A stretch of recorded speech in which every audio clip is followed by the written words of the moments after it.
Class 12 का chemistry का most important question आप लोगों के परीक्षा में यही आएगा। 100% की गारंटी है। 5 नंबर का जो क्वेश्चन आता है यही आएगा। 100% गारंटी है। 100% आप लोग इसको से जल्दी से तैयार कर लीजिए ताकि आप लोगों के बोर्ड परीक्षा में प्रॉब्लम ना हो। 4 मार्च को यही पेपर आएगा बोर्ड परीक्षा में। Very important question. 5 मार्च का सारे क्वेश्चन आते हैं। 5 मार्च के सारे क्वेश्चन आते हैं। आप लोग तैयार कर लीजिए जल्दी से इसे। पहला क्वेश्चन है ये, हैबर विधि द्वारा अमोनिया के औद्योगिक निर्माण का नामांकित चित्र सहित वर्णन कीजिए। इसके प्रमुख गुणों को लिखिए।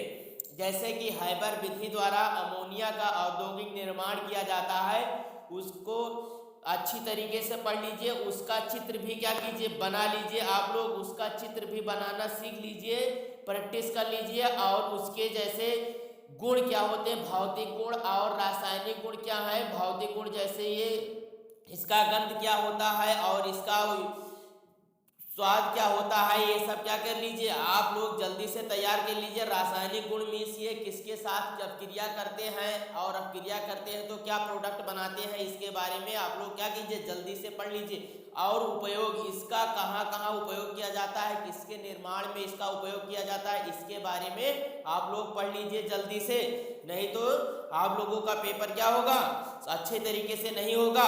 और फिर दूसरा क्वेश्चन हमारा कह रहा है, क्या कह रहा है, प्रथम कोड की अपक्रिया के वेग स्थिरांक के लिए व्यंजक लिखिए। प्रथम कोड की अपक्रिया के वेग स्थिरांक के लिए व्यंजक लिखिए तथा सन्निहित पदों को समझाइए। सिद्ध कीजिए कि प्रथम कोड की अपक्रिया का अर्धायुकाल अभिकारकों के प्रारंभिक सांद्रता पर निर्भर नहीं करते हैं। तो क्या करेंगे, सबसे पहले आपको फर्स्ट ऑर्डर रिएक्शन प्रथम कोड की अपक्रिया क्या होती है उसके लिए व्यंजक लिखना है।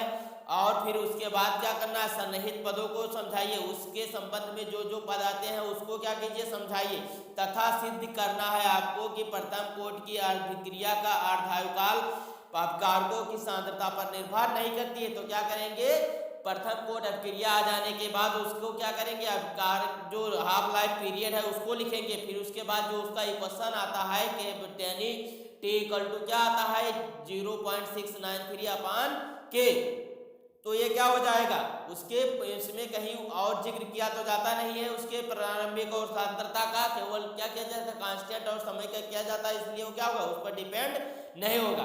आप फिर अगला क्वेश्चन आता है बहुत इंपॉर्टेंट, मोस्ट इंपॉर्टेंट, लिगैंड क्या है। ये क्रिस्टल क्षेत्र विपाटन ऊर्जा को कैसे प्रभावित करते हैं। जी हाँ, कैसे प्रभावित करते हैं। अगर आप लोग चैनल पर क्या है नए हैं तो चैनल को सब्सक्राइब कर दीजिए और जल्दी से अपने दोस्तों में क्या कीजिए, शेयर कर दीजिए ताकि दोस्तों का क्या हो, ये क्वेश्चन न छूटे, वो भी तैयार कर ले जाके बोर्ड परीक्षा में आए तो उनका भी अच्छी तरीके से हो जाए। लिगैंड क्या है, अब लिगैंड क्या है इसके बारे में क्या करना है आप लोगों को बताना है। और ये क्रिस्टल क्षेत्र विपाटन में किस प्रकार को प्रभावित करते हैं इसके बारे में आपको प्रभावित करना। तो लिगैंड क्या है, लिगैंड क्या होते हैं कि जो सेंट्रल मेटल एटम होता है और उसके यानी केंद्रीय धातु परमाणु के साथ में क्या करते हैं, यानी उपसहसंयोजक बंध यानी बंध जोड़ी इलेक्ट्रॉन को दे करके और उसके साथ क्या करते हैं, बांड बनाते हैं, जिसे हम क्या कहते हैं, लिगैंड कहते हैं। लिगैंड 3 प्रकार के होते हैं, क्या होता है, धनायन लिगैंड, कैटायन लिगैंड और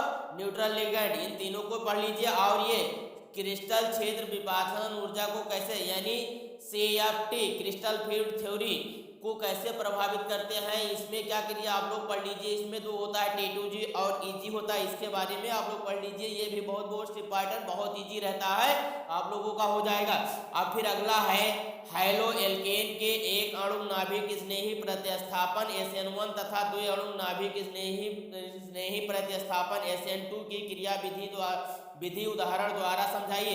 अब SN1 और SN2 यानी unimolecular substitution reaction and bimolecular substitution reaction, ये आपके बोर्ड परीक्षा में 100% आएगा। हर सेट में आने वाला क्वेश्चन है, कोई भी सेट बने इसमें बहुत ही हर सेट में पूछे जाने वाला क्वेश्चन है। इसमें SN1 और SN2 ये हर सेट में आता है। इसके क्या करता है, क्या होता है और इसकी क्रिया विधि को क्या कीजिए, समझा दीजिए। बहुत ही आसान रहता है। सब्स्टिट्यूशन अपक्रिया होती है यानी प्रतिस्थापन अपक्रिया होती है, इसके बारे में आप बताएंगे और क्या करेंगे 1 डिग्री आपको एल्किल हाइलाइट लेना पड़ेगा और 2 डिग्री और in presence of base NaOH के साथ अब क्रिया करा देते हैं। हमारा क्या बनता है, एल्कोहल 1 डिग्री और 3 डिग्री बन जाता है और बहुत ही आसान तरीके से हो जाता है। फिर अगला हमारा और लास्ट क्वेश्चन है जो कि मोस्ट इंपॉर्टेंट क्वेश्चन है। क्या कह रहा है, कार्बोहाइड्रेट क्या होते हैं, इसका वर्गीकरण कीजिए। कार्बोहाइड्रेट क्या होते हैं, इनका वर्गीकरण कीजिए तथा प्रत्येक वर्ग के एक कार्बोहाइड्रेट का नाम व सूत्र लिखिए तथा इसके प्रत्येक वर्ग का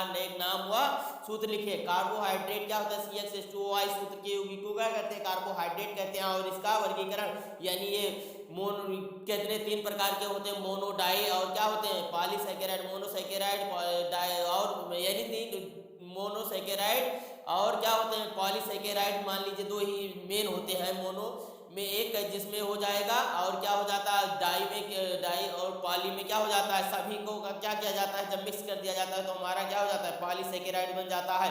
तो इसके बारे में आप लोगों को क्या कीजिए, अच्छी तरीके से पढ़ लीजिए। अगर जो आप लोगों को ये तैयार कर लेंगे तो आपके बोर्ड एग्जाम में फेल होने की कोई चिंता नहीं है। बोर्ड एग्जाम में आपका 25 नंबर पक्का रहेगा। आपके पासिंग मार्क के लिए 23 नंबर रहता है और प्रैक्टिकल में 30 मिलकर के आप बहुत अच्छी तरीके से क्या करेंगे, पास हो जाएंगे। अगर हमारा वीडियो आप लोगों को अच्छा लगा हो तो लाइक करें, सब्सक्राइब करें और शेयर करना ना भूलें। Thank you.